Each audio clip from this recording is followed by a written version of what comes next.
या ओरिजिनल फाईलचं एक्सेलमध्ये backup file कशी बनवली जाते.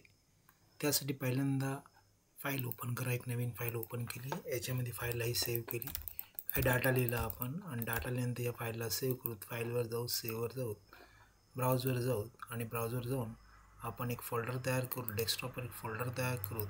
फोल्डरला नाव देऊ आपण एक्सेल असं एक नाव दिलेलं आहे आणि या फाईलला सेव्ह करू. ओपन करू फोल्डर. याच्यामध्ये या फाईलला एक्सेल फाईलला ओपन करू. बुक नावानं फाईल सेव्ह करू. आता या फाईलचं बॅकअप आपल्याला तयार करायचं. त्यासाठी फाईलवर जायचं आहे, सेव्ह ॲजवर जायचं आहे, ब्राउजवर जायचं आहे. ब्राउजर गेल्यानंतर टूल्सवर जायचं आहे. इथून जनरल ऑप्शनवर जायचं आहे. जनरल ऑप्शनवर जाऊन इथं पासवर्ड द्यायचं ते देऊ शकता फाईलला. नसेल तरी आपण ऑलवेज क्रिएट बॅकअपवर क्लिक करायचं, ओके करायचं. याच ठिकाणी आपल्या फाईलचं बॅकअप तयार करायचं. इथं सेव्हवर क्लिक करा.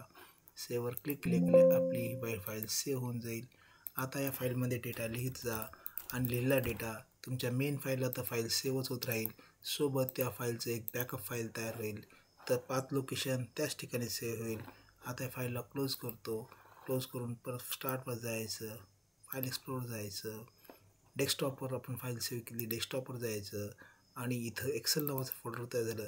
या फाईलची बॅकअप फाईल इथं बनली. या फाईलमध्ये जे डेटा आहे तो या डेटा फाईल या बॅकअप फाईलमध्ये जमा होत राहील. आपण बघू शकता, या फाईलवर जाऊ शकता. या फाईलमध्ये जे बी डेटा आहे तो डेटा या बॅकअपमध्ये जमा झालेला आपल्याला दिसेल. तर अशा प्रकारे हा व्हिडिओ आपण तयार केला, बॅकअप कसा बनवायचा.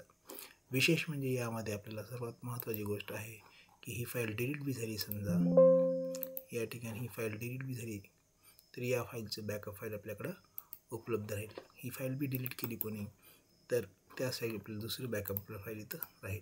हा व्हिडिओ आवडला नक्कीच लाईक करा, शेअर करा.